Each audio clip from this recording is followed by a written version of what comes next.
Here on the bottom of Daf Yud Zayin Amud Beis, really towards the end of the Amud, V'haki pligi betray pligi.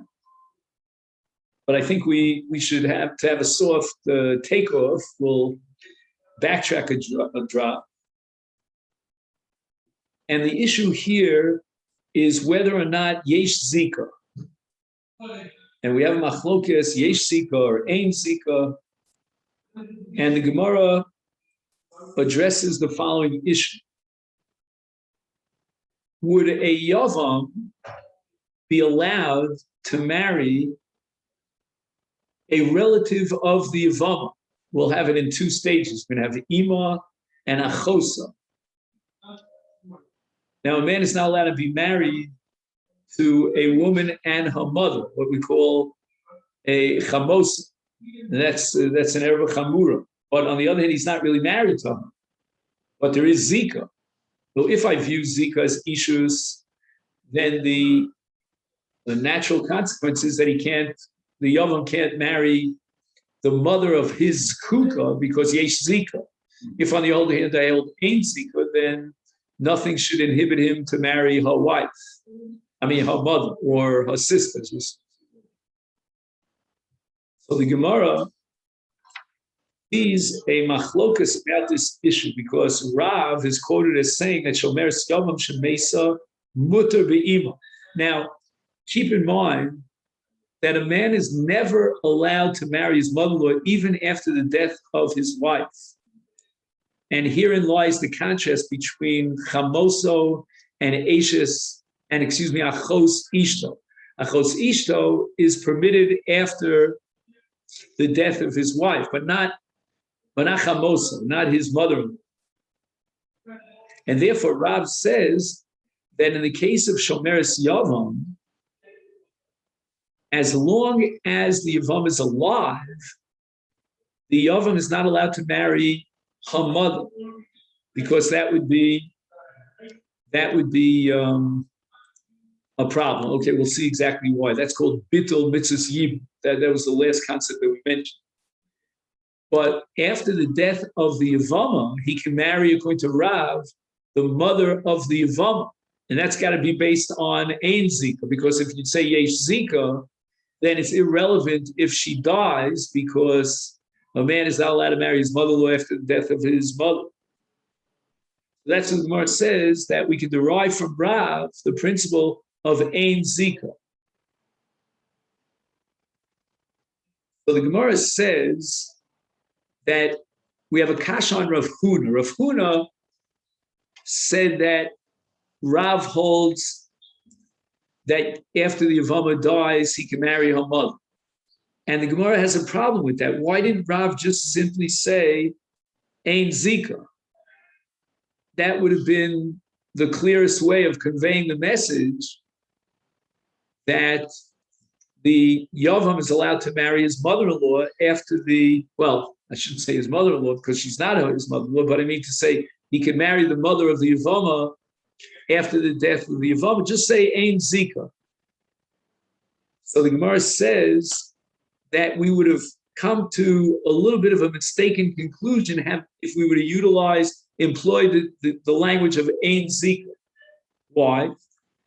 Because there's a logical distinction between the case where there's only one brother, one Yavam, as opposed to many brothers. In a case where there's many brothers, so then I can understand the principle of Ein Zika, because if Ruvain, one of the brothers, decides that he wants to marry the mother of the Yavama, so he's excluding himself from Yibum, but that's fine, because Shimon is a candidate Yavam. So we would have come to the mistaken conclusion that, okay, Ein Zika, in the case where there are two brothers, and he can pass the buck on to his other brother to fulfill and implement Yibum. But we might come to the conclusion that in an event that there's only one Yavam, then Yesh Zika. And Kamach Malan, that's what he wants to teach us, that even in the case where there's only one single Yavam, Reuven died, leaving only one brother named Shimon. Nevertheless, Ein Zika. So the Gemara is not happy with that either, because he could have said Alocha Ein Zika Afilu Bechad, even if there's only one brother. So the Gemara says that if he would have said Halacha Ein Zika, we might have mistakenly thought, jumped the gun and come to the mistaken conclusion that he can marry the mother of his Yevama even when his Yevama is still alive, because he has no relationship to her if I hold Ein Zika. Hence, she's not his mother-in-law. But mashmallah, that's what Rav wants to tell us, and that's what Rav Huna's passing like Rav, that although the Yavam could marry the mother of the Yavama, even if he's the sole single Yavam, but that's only after the death of the Yavama. Why is it prohibited while the Yavama is alive if you're holding Ein Zika? And the answer is because of Bittul Mitzvahs Yibumin. A man is not allowed to actively make it impossible for Yibum to take place. And if he's marrying the mother of the Yavama, then the Yavama becomes an Erva. And by marrying her mother, he therefore closes the door on the possibility of Yibum. And that you're not allowed to do. Now we go on to the question of Achosa, meaning, can the Yavam marry the sister of the Yavama? Right, the Yavama was married to his brother. She has a sister. She falls for Yibum. Can he marry her sister? So Rachel fell for Yibum, and now he wants the Yavam, Shimon will call him, he wants to marry Leah. So once again, we're going to talk about li'achar misas Yevama, meaning Rachel died, and now Shimon the Yavam wants to marry Leah. Because if Rachel is alive, then again we get into the issue of Bittul Mitzvahs Yibumim. Because if during the lifetime of Rachel the Yevama he marries Leah, he's precluding the possibility of Mitzvahs Yibum with regard to Rachel, because she now becomes Achos Ishta. And that he's not allowed to do. But let's say the Yavama call her Rachel dies. Now, can the Yavam marry her sister? Now here, we really could circumvent the entire issue of Yesh Zika or Ein Zika. Because even if I grant you the Yesh Zika, it can't be more than Ishus. Now, if a man is married to Rachel and she dies, he's allowed to marry Leah. And yet, we have a Mishnah that says that if the Yavama dies, he's allowed to marry her sister. What was the Mishnah trying to teach me? I mean, he's allowed to marry her sister because his wife, even if his wife died. His wife Rachel died, how much more so the case of the Yavama. Apparently, the Mishnah is trying to tell you that this halacha that you can marry the relative of your Yavama after she dies only applies to Achoso, to the exclusion of other relatives, which would mean that we're going to derive from this Mishnah the opposite conclusion, that as far as his ability, Shimon, the Yavam, to marry the mother of the Yavama after the Yavama dies, he doesn't have that license. He's not permitted to do so. And that would mean that we have a Mishnah that basically undermines the psak of Rav, because Rav was the one who said that after the Yavama dies, the Yavam is allowed to marry her mother. This Mishnah is saying he can marry her sister, implying that he can't marry her mother. That he's not allowed to do. Otherwise, the Mishnah would have told me a real bona fide chiddush, like Rav, that he can marry her mother. So the Gemara says Ivy. Ivy, the Tani Reisha, Tani Sefer. You remember that Ivy. I mean, that's a methodology that appears all over Shas. That sometimes the Mishnah in a second Bava, a separate section, will repeat the case of the first section for stylistic symmetry, we'll call it. So since the Reisha speaks about Achosa, so therefore the Sefer speaks about Achosa. So I think maybe we'll start a little bit earlier in the Gemara, just to wrap our heads around this. We'll start from Hu Adin Afilu Ima Di Aidi the Tonaresha. So that'll be, I think, 7, 8 lines up. What's it? 1, 2, 3, 4, 5, 6, 7, 8, 9 lines up from the bottom of Yud Zayin Beis. Ishto Chemesa Mutabachosa. When a man is married to Rachel and she dies, he's allowed to marry Leah. Again, this is a Mishnah later on in Masechet Yevamot, which establishes that you can marry your wife's sister after your wife died. Bachosa in avol be'imo lo. Right? In this case, certainly the erev of chamosa applies even after the death of his wife. Tahavile isura doraisa. That's a isur doraisa. That is an ereva gemura of chamosa, which is not in any way contingent or dependent on the life, the continued life of his wife. Therefore, once that was the case in the Reisha, Taninami Sefer Mutabachos, he tells you that after the death of the Yevama, just like after the death of your wife, you're allowed to marry her sister. But the truth is that even as far as her mother is concerned, the case of Yevama, in contrast to the Reisha, where he was married to a woman, and now she dies and he wants to marry her mother, that's prohibited. That's an Erev Gemura. In contrast, if the Yevama dies, then the Yavam is allowed to marry her mother. That is the sheet of Rav. During a lifetime again, he's not allowed to marry her mother because he's being mavatal the mitzvah of Yibum. So until now, if we want to make a kind of a mid kind of pause, a hefsek beinayim, it's called, right? So we would say ein zika. And now we move on to Rabbi Yehuda's sheet against Rav, and he holds yesh zika. So meres yom shemesa asur be'im almaka savar yesh zika. V'lema alocha kidivei over yesh zika. Why not just paskin yesh zika? Iav yomer hachi havamina hani mili b'chad. I will betray ein zika. You might have limited the halacha of yesh zika to the case where there's only one brother. Therefore, there clearly is a relationship between the Yevama and that one brother. No other candidate Yevamim.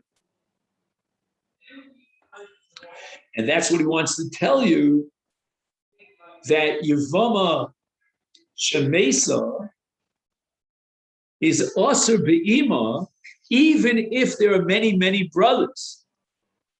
And that's called Ein Zika. I'm sorry, that's called Yesh Zika. Sorry. The Havamina was Ein Zika if there are many brothers, Kamash Malan. No. Yesh Zika, even if there are many brothers. And therefore, since there's a Zika, it's a quasi-Ishus relationship. He can't marry her mother even after her death. Okay, so this leads us to the Gemara that we were up to on Yom Chamishi. The Gemara rejects this. It says, "V'ha ki pligi b'trei pligi." Even if Rabbi Yehuda had said halacha yesh zika, we will still derive that conclusion that even in the case where there are more than one yavams, there are yavamim, we would still say yesh zika. Even though there's no one specific yavam on which the zika would fall, because in the Mishnah later on, the Mishnah records a machlokas tanoim about the issue of zika between Rabbi Yehuda ben Beseira and the Chachamim, and the case there is betray. Rabbi Yehuda ben Beseira is of the opinion yesh zika even though they're a trey. So there are two brothers. And the language of Rabbi Yehuda ben Beseira, which I quote now, that appears later on in the Mishnah, is Omrim lo lazeh shekidesh es achos kukaso hamtein achiyasa chicha maisa. In other words, till he will be miyabim or he will be choletz. He meaning the other brother, the second brother. But anyway, it's clear that we're talking about where there's more than one brother, and yet we see that Rabbi Yehuda ben Beseira holds yesh zika. So it's not yesh zika because there's only one candidate yavam. But even if there are more than one, there's more than one candidate yavam. Nevertheless, Rabbi Yehuda ben Beseira insists that yesh zika.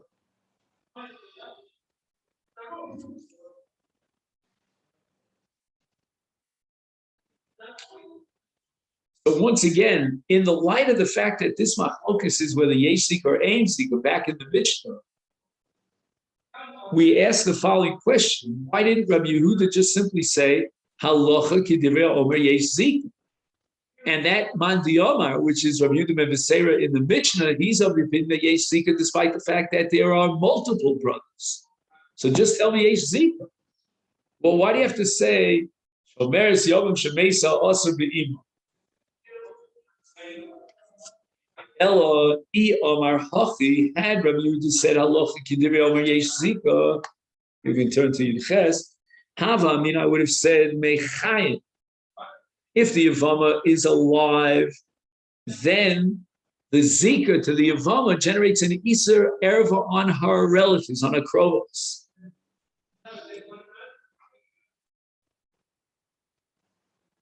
So the Yavam cannot marry any of her krovos because she, the Yavam, is alive, and now there's a zika relationship to the Yavama, and therefore he's prohibited the Yavam from vis-a-vis all of her relatives. Once the Yavama dies, the zika is gone. Now, even though, again, Ishto generates a whole slew of arayos that apply even after the death of his wife. The only exception is Achos Ishto, but as far as other relatives is concerned, he cannot marry. He can't marry, let's say, the daughter or the mother of his wife, even after his wife perishes. So what does the Gemara mean when it says that liachar misa pakale zika? Who cares about pakale zika? We're holding now yesh zika. Kamash Malan, that's what Yehuda wants to teach us. Is zika b'chedi lo pak, that you shouldn't have a havamina that with the death of the Yavama, the zika is gone. No. Even after her death, the zika continues to exist, and therefore generates an iser erev on her krovos even after her death. And fascinating is this havamina that liachar misa pakale zika, which means that even if I hold yesh zika, there's some sort of a havamina that her death would remove that zika. It's almost like lemafreya, Gloy Milsa Mafreya, that she didn't fall for Yibam because, she's out of the picture. She's dead. So the zika somehow is wiped off the map in a permanent way, even mitchiloso, even from its roots, its origin. But that's not so. That's what Rabbi Yehuda wants to tell me, that zika b'chdi lo paker. You can't just remove zika after her death, but that relationship continues after her death and generates an iser on her krovos. Lema misayel. The Gemara now wants to use a Mishnah to prove the Shita Rabbi Yehuda. This is something that we've seen already. It says in the Mishnah Yevimto, Shemesa muta b'chosa in v'ima lo. So we see that that there's a zika relationship, and that zika relationship continues to exist even after the death of his wife, and hence he can't marry her krovos, in this case her mother. Again, he can marry her sister because he can marry her sister even if he was married. So Gemara rejects it. Who adin, right? The old Eili the Tani business. Who adin the yafilu be'ima, that after the death of the Yavama, he would be allowed to marry her mother. One second. Right? In other words, you wanted to prove Rabbi Yehuda's Shita that he can't marry her mother after her death from the fact that the Mishnah only allows marrying her sister. No, no, no. The Mishnah would allow even marrying her mother because yesh zika. This is we're playing the devil's advocate now. We're trying to explain how Rav would interpret the Mishnah. Rav holding ein zika as opposed to Rabbi Yehuda who holds yesh zika. So the Gemara wants to say now that really yesh zika, and the Mishnah holds like Rabbi Yehuda. Why does the Mishnah say mutar b'achosa, implying that the ima law is hu adin afilu leima? Again, if not for Rabbi Yehuda, we're now interpreting the Mishnah from the opposite standpoint. We thought this Mishnah was a clear-cut proof to Rabbi Yehuda, the yesh zika, and now the Gemara is saying no. I can be very comfortable interpreting this Mishnah in the light of Rav Shita that ein zika. And how? The Mishnah says he can marry her sister, implying that he can't marry her mother. No, who adin, he can marry her mother as well. The idea of Tani Reisha Ishto Shemesa Mutar B'Chosa. The Reisha says that if a man's wife dies, he's allowed to marry her sister. Dafka Chosa Vel Imalo, but he's not allowed to marry her mother after his wife dies. Davile Isur Doraisa, Chamoso is an Isur Doraisa, even after the death of his wife. He's Tani Nami Sefer. It mentions the Sefer Mutar B'Chosa, but really he can marry her mother as well. So don't tell me you have a clear-cut proof from this Mishnah to support Rabbi Yehuda Shita of yesh zika. I can interpret comfortably this Mishnah even if I hold ein zika. Rav Huna Bar Chia, the Gemara now raises an objection to Rabbi Yehuda, who holds yesh zika. And we have a Mishnah. We'll give a little case of the Mishnah. Let's say Reuven and Shimon are two brothers, and they lived at the same time. Reuven marries Sarah, and Shimon marries Rivka. Reuven dies without any children, and Sarah now falls to Shimon for Yibum. Then Levi is born. Now Levi overlaps with Shimon, but he was Lohai Bolamo of Reuven. So that means that Sarah, who fell for Yibum in front of Shimon, is an erva of Eishes Ach to Levi, because it's Lohai Bolamo.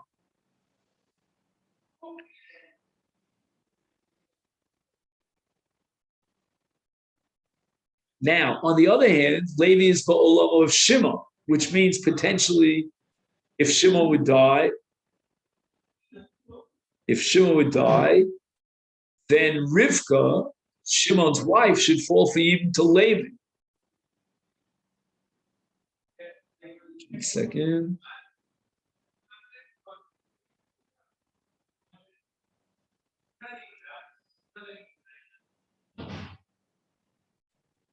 The Asaba Maimar. So Shimon did a Maimar in Sarah. Sarah was the wife of Reuven. So in other words, he hasn't yet fully married Sarah, but he did a Maimar. Now Shimon dies, and we have to figure out what is the status vis-a-vis Levi, who's now the Yavam, of Shimon's wife Rivka. I mean, as far as Sarah is concerned, she's Eishes Ah, because it was Lohaya Bolama. So should we define Rivka, the other wife of Shimon, as its Saras Erva?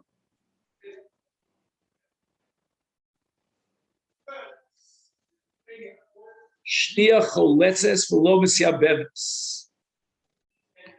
So Rivka, the other wife of Shimon, requires chalitza, but not yibum. So let's just think.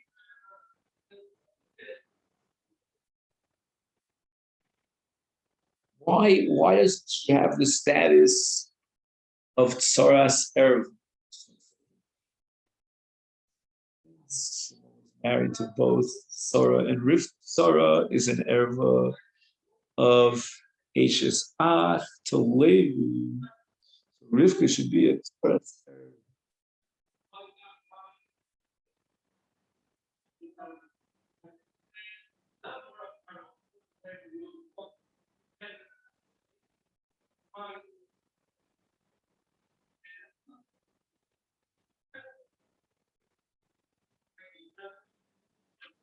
Unless maybe could we say that, yeah, could we say the following? That you only apply Saras Erva when you have two noshim that fall Yibum. But in this case of Afish Lahoy Bolamo, Sarah doesn't even fall for Yibum. Therefore, Rivka stands on her own. She was married to Levi's brother Shimon. Levi was Bolamo of Shimon, and now Levi should be able to be Miyabim Rivka, the other wife. No, we're going to say no. He can't marry the other wife because Asaba Maimar. What does that mean, Asaba Maimar? Since Shimon was Makadesh Sarah. So the moment that Shimon does Maimar to Sarah, now Rivka becomes a Tsaras Ereva. But she's not a full-fledged Tsaras Ereva because it's only a result of Maimar, which is the Rabbanon. On a Deraisa level, Rivka Taka falls for Yibum to Levi, and therefore she must have Chalitza. Yibum is not a possibility because with Rabbanon we recognize the Maimar as Kedushin.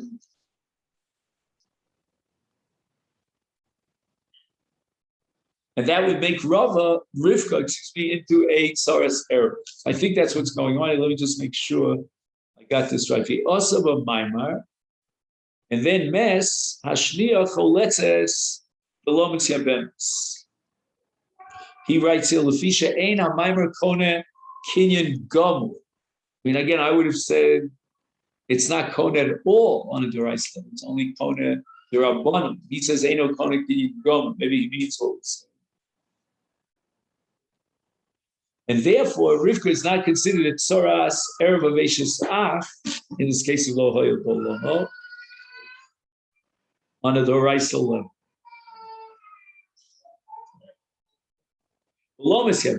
On the other hand, Maimer is Kone Midrabanan, or Miktas, it makes a Miktas Kinyan, which makes Rivka into a Tzoras Ereva. So from the side that there's no real marriage between Shimon and Sarah, because Maimer is not a real marriage, then Rivka is Messiah Bemes.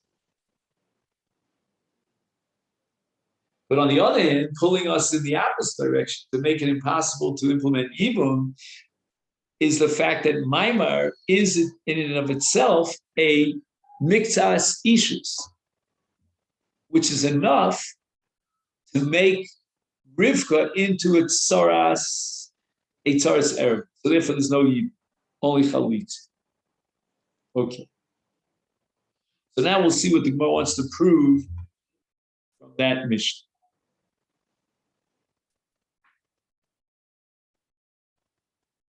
Taima, the Ovad Ba Maimar.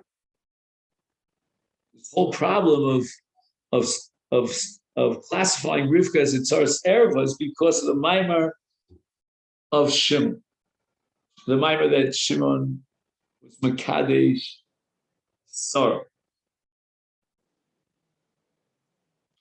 Polo Ovad Ba Maimar.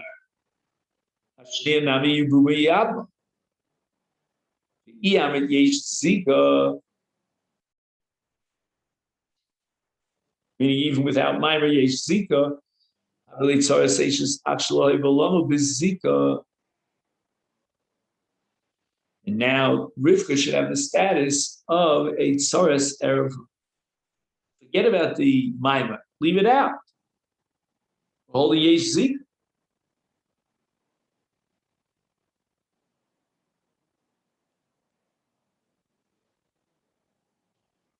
Now Yesh Zika.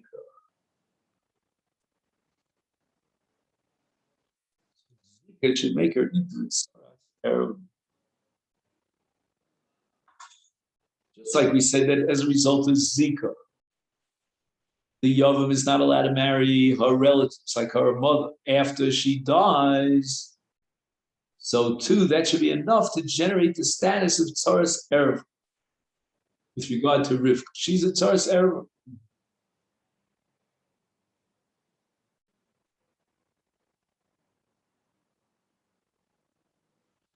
Now, I'm just thinking out loud. I mean, what would be in a case where Shimon married Rivka after Sarah had died? Clearly, then Rivka is not a Tzaras Erev. Or let's say Shimon gave Chalitza to Sarah. Then he married Rivka. But that's not the case we're dealing with.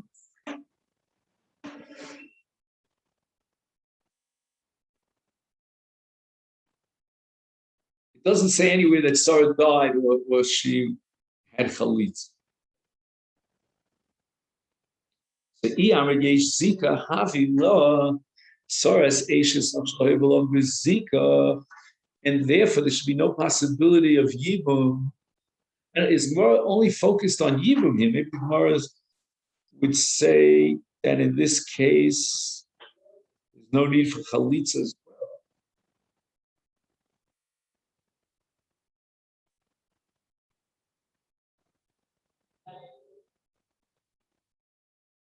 Now, what I don't understand here, okay, you found a Mishnah that reflects the sheet of Ein Zika. Okay, that's a kash on Rabbi Yehuda. I mean, we know that, wasn't it Rabbi Yehuda ben Beseira we said? Yeah, Rabbi Yehuda ben Beseira holds Yesh Zika. This I don't understand.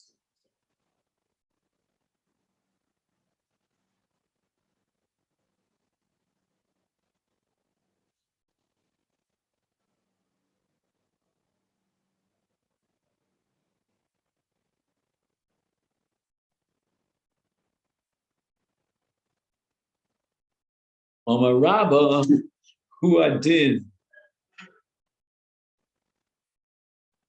the Afagav Delo Ovid Be Maimar to defend Rabbi Yehuda the Yesh Zika. We don't forget about the Maimar. We don't need Maimar because Zika itself makes the Tzara Rivka into a Tzaras Erev.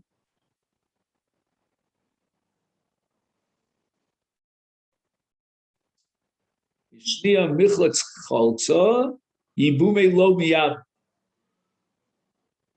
She's in that state of Tzaras Zika of an Erev.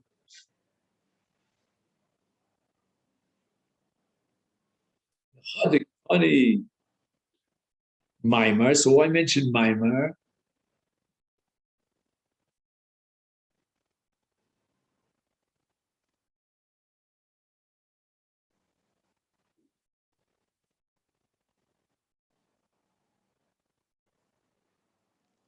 Right. It's interesting that even if you hold Yesh Zika, she still needs Chalitza, this Rivka. That's an unclear piece of this puzzle here. That if you hold, even if I hold Yesh Zika, the status of the Tzaras Erva is a little bit ambiguous. You know, it's sort of floating in midair because we're saying that she requires Chalitza. That I don't understand. So now, where does Maimar come into this picture? Forget about Shimon giving a Maimar over to Sarah and saying, even in the absence of that, we have Zika. Odik Tani Maimar, Lafuki Mibe Shama.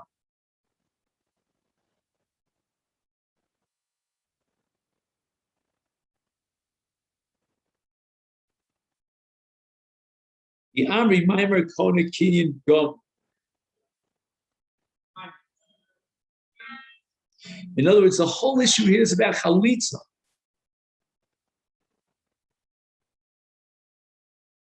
As far as Yibum is concerned, it's crystal clear.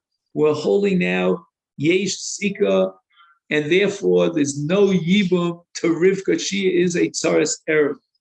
But we're addressing the issue of Chalitza.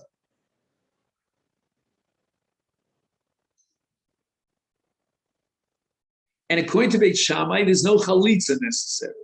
Rivka does not require Chalitza because Beit Shammai holds that Maimer is Kona Kinyan Gom.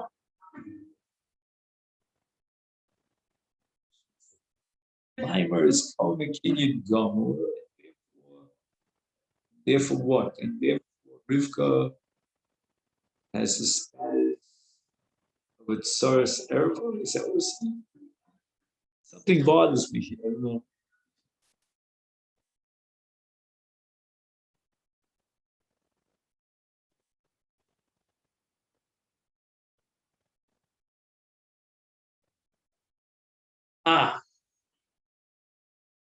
What it means is, this comes back to Ishlach of Yochanan. That's you back on Daf Yud or wherever it was that we learned.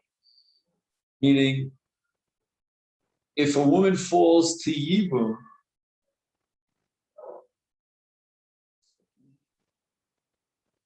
and one of the brothers gives a chalitza for Yibum, she now becomes Ashes Ach vis-a-vis the other brothers.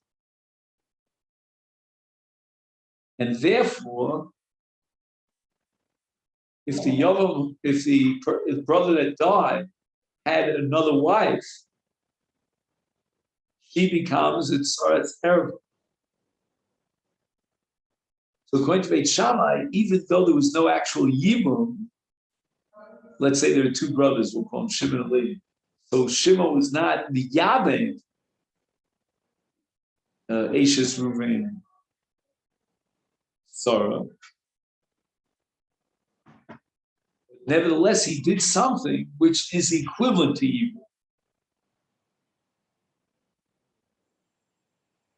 That is mine, which according to Beit Shammai is a Kinyan Gom. That Yibum generates an Isur on the other Achim. Now you might ask, well, what do I need an Isur on the other Achim? She's an Eshes. But the answer is, let's say the Yavam, so-called Yavam who did Myra dies or gives her a divorce, and now they want to marry her. No, they can't marry her because she's already had Yibum or Chalitza. I mean, that's what I think is going on over here. So that once the Maimer was achieved, then Sarah now automatically gets the status of Ashes Ach, and hence Rivka is a Tzaras Ashes Ach.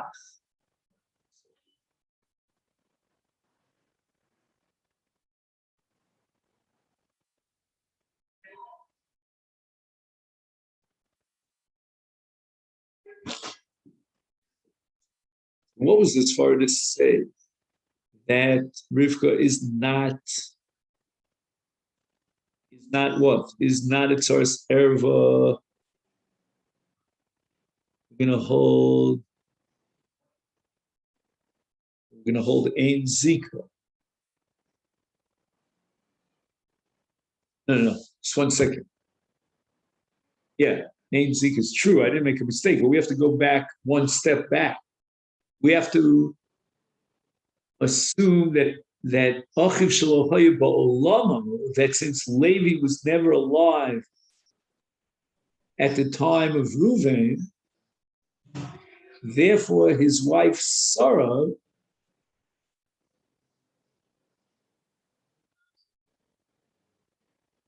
is Ashes Achiv. She's an Erva. Again, so now when we say therefore Rivka should fall for Yibum to Levi,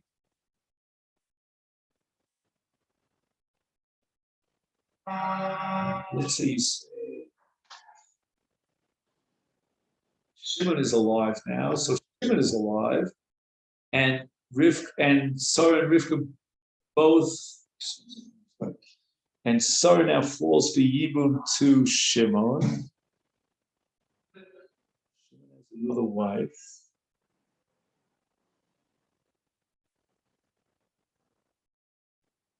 And Shimon now does a maimar to Sarah. Again, Gemara is saying that if you hold Yesh Zika, forget about maimar. Even without maimar, Rivka becomes a tzareth erva. Since Sarah vis-a-vis Levi is an erva,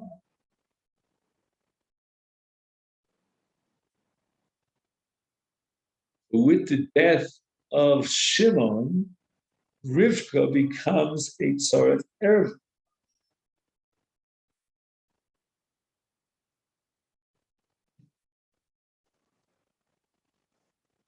So why do I need maimar?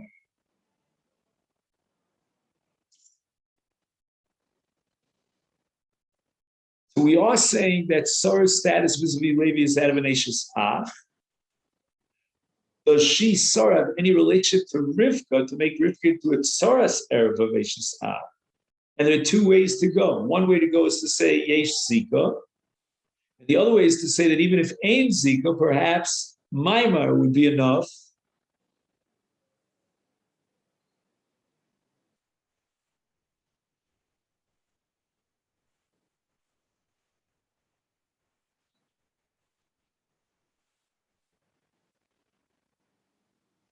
So time of the Ovid by Maimar, Halo Ovid by Maimar, Hashnia Nami Yube, Ivume Miyame, Iamet Yesh Zika, Havile Tsoras, Ashes Achlo, Hoyba Olamo, Bezika.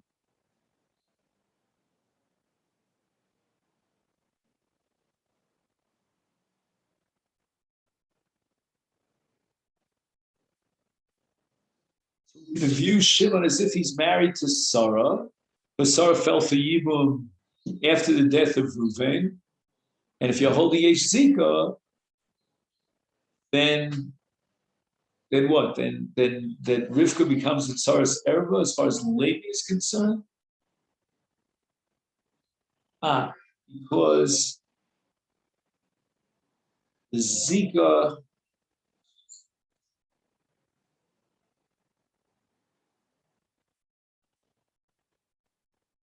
Why is that Zika relevant to Levi?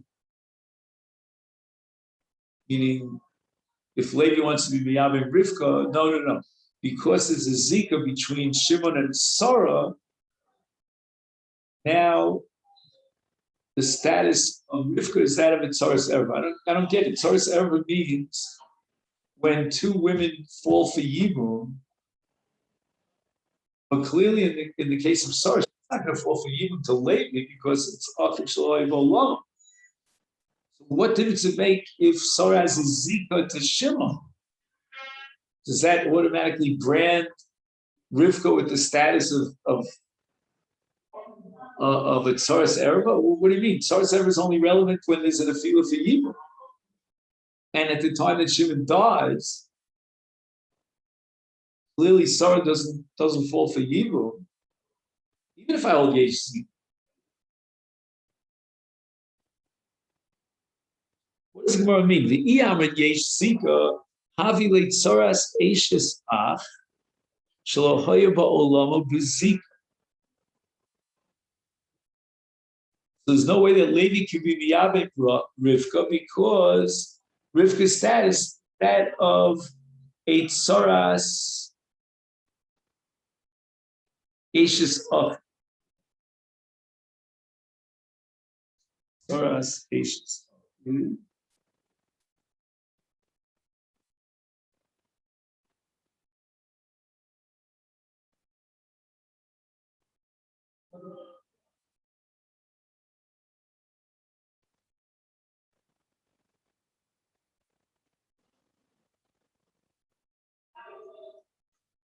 Maybe this has to do with the original Kamashma, the Zika with the low pocket.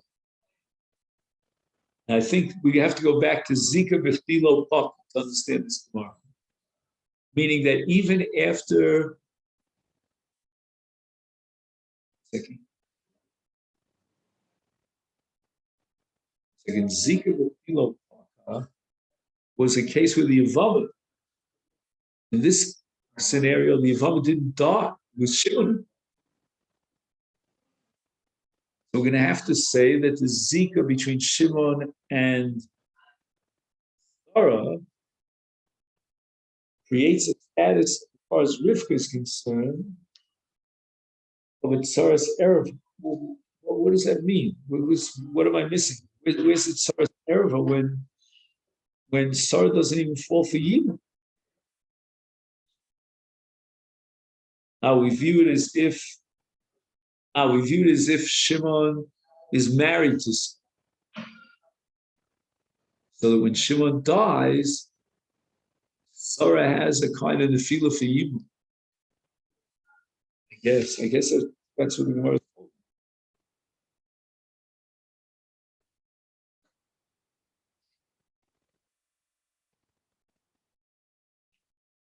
Okay, so even without Maimer, if I hold Yesh Zika, the Gemara is maintaining that Rivka is at Tzaras Erev. So the Gemara answers that what? Omar Rabba, even though in the absence of Maimer, Rivka, would be Tzaras Erev of Sarah, but Milchat's Cholza. What does that mean? That Rivka needs Chalitza. Is that what we're saying now?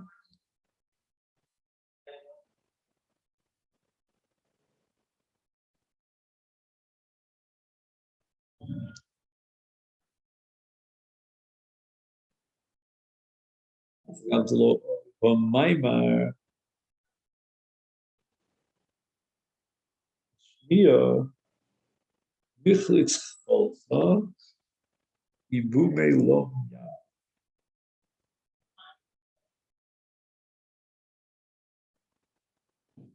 So we're holding now Yesh Zika, and there's no possibility of Yibum because Sarah, well, I'm sorry, Rivka has the status of a Sarah, but she needs Chalitza.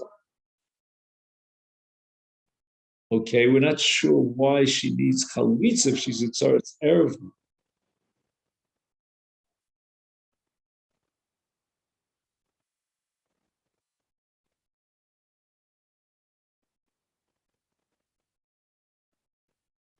Tony Maimer Lafukim Beit Shammai, which would exclude even Chalitza. Why? The Amri Maimer Kone Kinyan Gomer. Then Rivka is at Erev Uplet, and she doesn't need Chalitza. Mashmalona Mishnah is telling us no. Maimer is not really a Kinyan Gomer. We're going to reject Beit Shammai.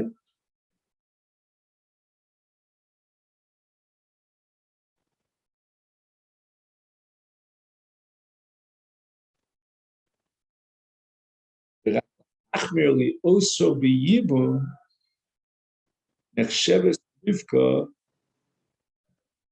Tzaras Sarah.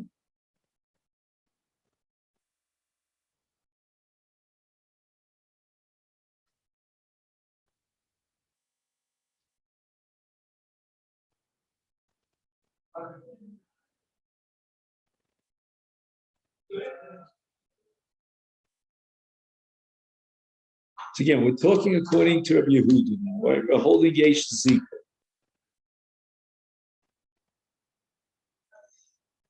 And we're saying that Rivka has the status of a Tzaras Erva.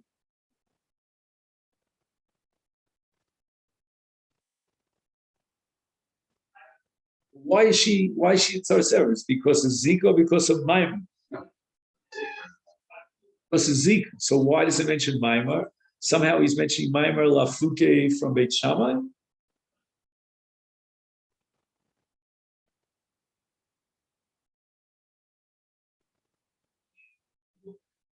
Because according to Beit Shammai, she wouldn't even require chalitza. So he's telling me that even though there was a maimar, still she needs chalitza. But why does she need? But why is there no yibum? That's because of yesh zika. Yesh zika is going to tell me why there's no yibum. She becomes a tzaras erev, but yet she still needs chalitza. We're not sure exactly why, but he wants to tell you that even if he did a maimar, there's still going to be a need for chalitza. Whereas according to Beit Shammai,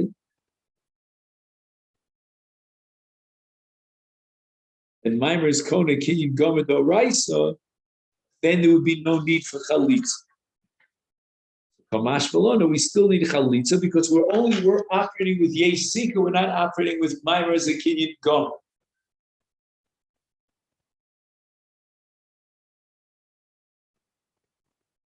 If we would have operated with Maimer like Beit Shammai with a Kinyan Gomer, that she wouldn't even need chalitza, she'd be a full-fledged Tzaras Erba. Rivka would go free without chalitza, but now that we're holding that Maimer is not a complete Kinyan, therefore she needs chalitza. Why is there no yibum? Because she is a tzaras erva, because of yesh zika. He writes here, I read one line in the Sifta, he says, Dak lahachmir uli osra b'yibum Echsheves Rivka kitzara sara al yidei maimer zeh. What do you mean al yidei maimer zeh? We just finished saying yesh. What am I missing here? Iyamar yesh zika havelei tzaras eshes achim shel hoiva lomo bezika. That's the reason why this is evil.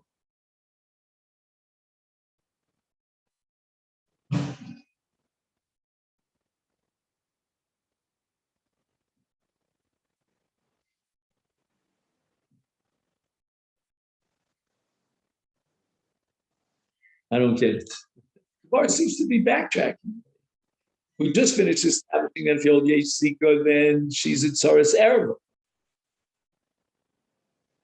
And Rivka is out of the picture, Yibum, because she's a Tzaras Erva, but as a result of the Zika to Sarah. And now the Gemara is saying, no, the only reason we're being machmir and we're requiring what? If we hold Yesh Zika,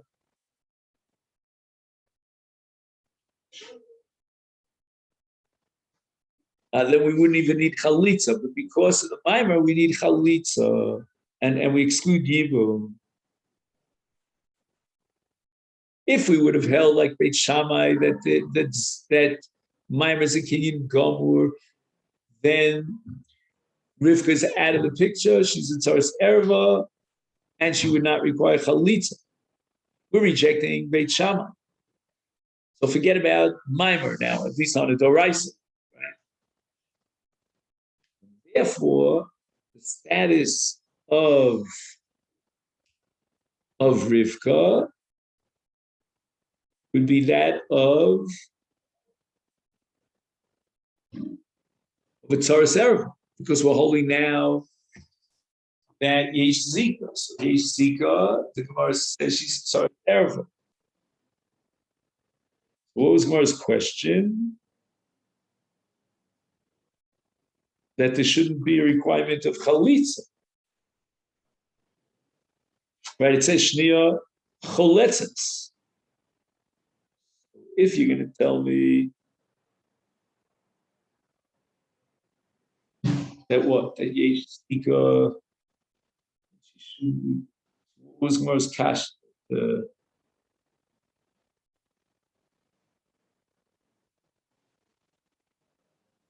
Gemara was medayik from Maimer that there would be Yibum, if not from Maimer. So the reason why the Mishnah requires, the reason why the Mishnah excludes Yibum is because of Maimer. We could have excluded Yibum under the halacha of Yesh Zika. had we applied the halacha of Yesh Zika, she would not have required even chalitza because she would be in a tzaras eshesah. So why, in fact, does she require chalitza? Not because of Yesh Zika, then there's no requirement of chalitza. She's terrible. But the answer is that Rivka needs chalitza because of Maimon. What does that mean? Rivka needs chalitza because no, that doesn't make any sense. She needs chalitza because of Maimon.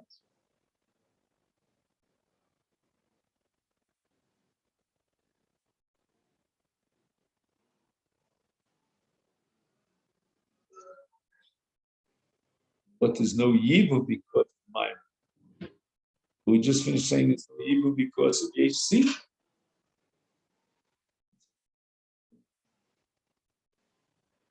If you're going to hold Yesh Zika,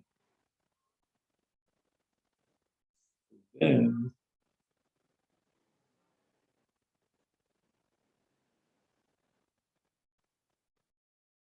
so what I'm missing here, Kirabos, are you able to help me here? I mean, I feel like, like I'm drowning and somebody should send me a life buoy. Yeah? They're talking about a Zika koan. Not just Sora, it's the Zika Sora. It says here that the mission does not mean that Shimon's widows delayed Shimon performed Weimar. The means requires Chalitza. Oh, Shimon performed Weimar with widow. She's forbidden in any event that she is the Zika koan. So explain to me the Shakla B'Tai. Moshe Rav Huna Bar Chia, in this situation, what's he emphasizing on? He's now emphasizing the fact that there's no Yibum, as if to say that the Mishnah excludes Yibum because of Maimon. But if only Yesh Zika, then Yibum would be excluded because of Zika. Okay, for now. So what does Rabbah answer? That in truth, even in the absence of Maimon, there would be no Yibum. Why? Because Yesh Zika.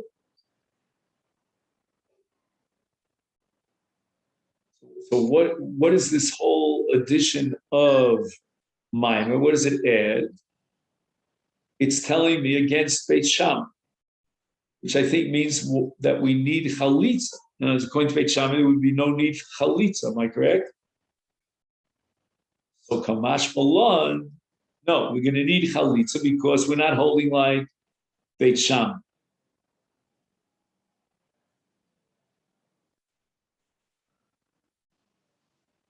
So why does she need Chalitza? Does he say anything in your footnotes as to why Zika is not enough to remove Chalitza? No. That seems to be the main question that we have to answer.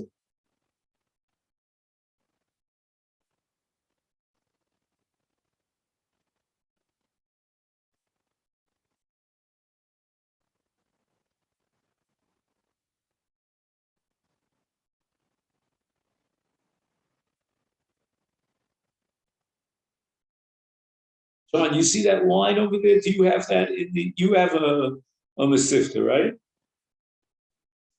So read one line together with me in unison. We'll make a choir out of it. Right? We're on the left column. Main paragraph starts on the left. Amar Rabba. You see that? Amar Rabba? Yeah. Right? It's like the third line down from the top on the left column. So we're going to read the last, like, I don't know what you call it, 2 lines and change in that paragraph. Rak lahachmir uli osra biyibum. Sheves kitzar sarah. They maima. Avalola hakala pocha min achalitz. So we're using the mechanism of maima to generate an isur here of Tzoras Erev, of Rivka being a Tzara of Tzara. I don't get it. How can he say such a thing? We're talking about Yesh Zika.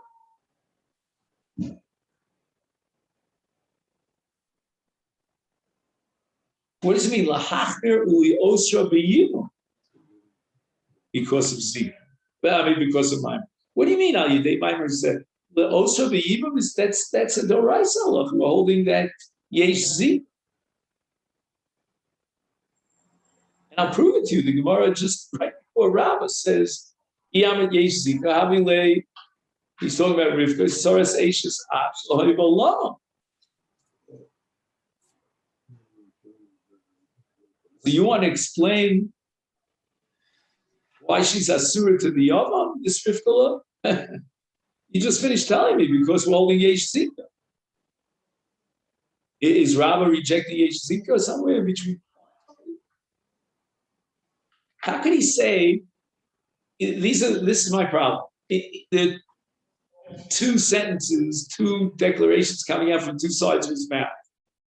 One side of his mouth, he's saying Yesh Zika, which makes Rivka into Tzaras Erev. And the other side of his mouth is saying, oh, because Shimon did a Maimon in Sarah, therefore we have to be Machmir,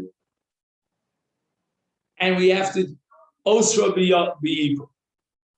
Osra B'Yibum meaning on Levi. That Levi cannot be the Abin Rivka because Shimon did a Maimar.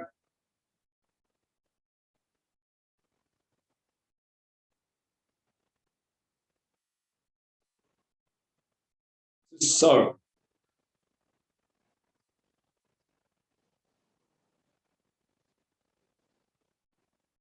Take a quick peek at Kuf Mem over here. Where was the Maimar? Shimon Achim, Nasa Ruben is Sarah, Shimon Nasa is Rivka, Beis Ruben below Bonin, Nafla Sarah Lifnei Shimon Leibim, Nola Lem Ach Levi, Motza es Sarah, Ruben,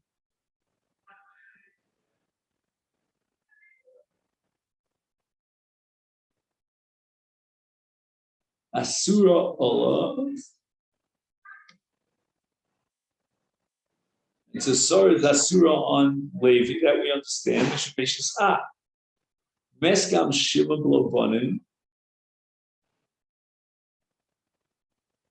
Odem Shehispik, Lasos Maimar Bisar. Nafla Rivka Lifnei Levi Libu.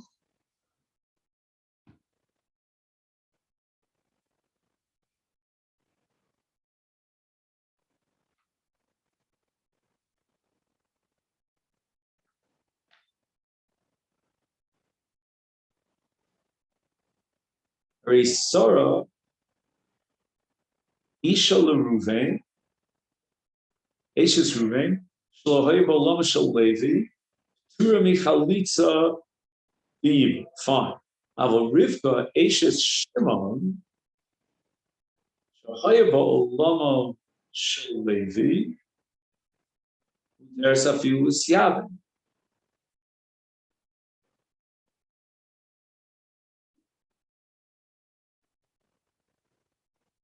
And we're not going to say that Rivka is a Tsaras Erev.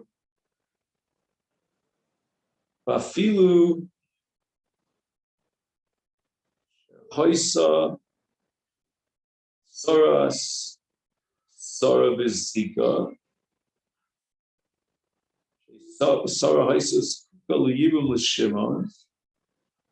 Muchach Mi HaMishna She'em Zika Hashuva Kikidushin. Lesser is Rivka L'Lev. Mishum Eshes Achiv Lohiv Olam.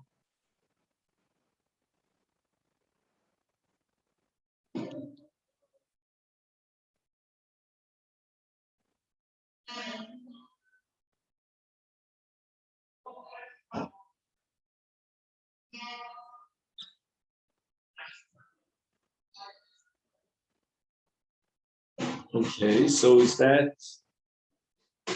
a passion.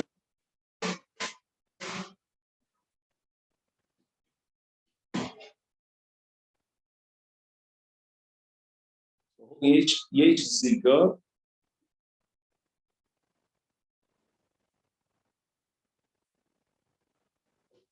If we would have said Yesh Zika, then Rivka would have the status of its Soras Ereva. But now we're holding Yesh Zika.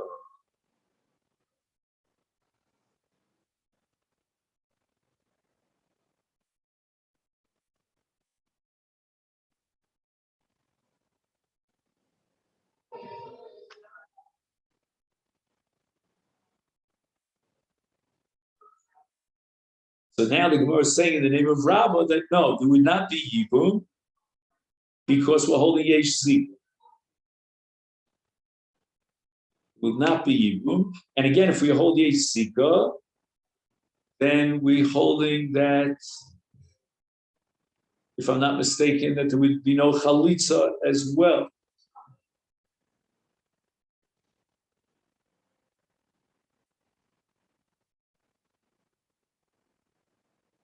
Right? Because he says, Reisara Eishes Huven, Tume Chalitza Min. Rivka Eishes Shimon,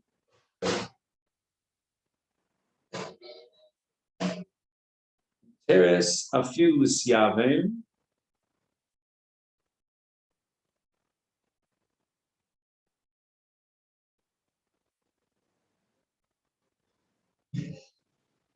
because you're holding Ein Zika. But now let's hold Yesh Zika, because we want to understand Rabbi Yehud. So if you're holding Yesh Zika, then L'chora Rivka is its Sarah. So again, where does Mimer play with it? Mashmalon against Beit Shammai. Mimer is not V'rak lahachli osha b'yibum.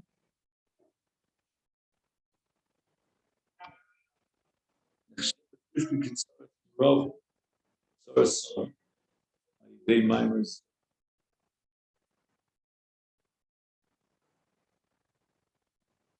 I don't get it. He's holding now Eiksika. The whole Gemara is going to Mandiyom Yeshik. I don't get it. All right, we'll have to stop here because we ran out of time. But as we say, Hashem Yair Eineinu, because we're missing a major piece of the puzzle here.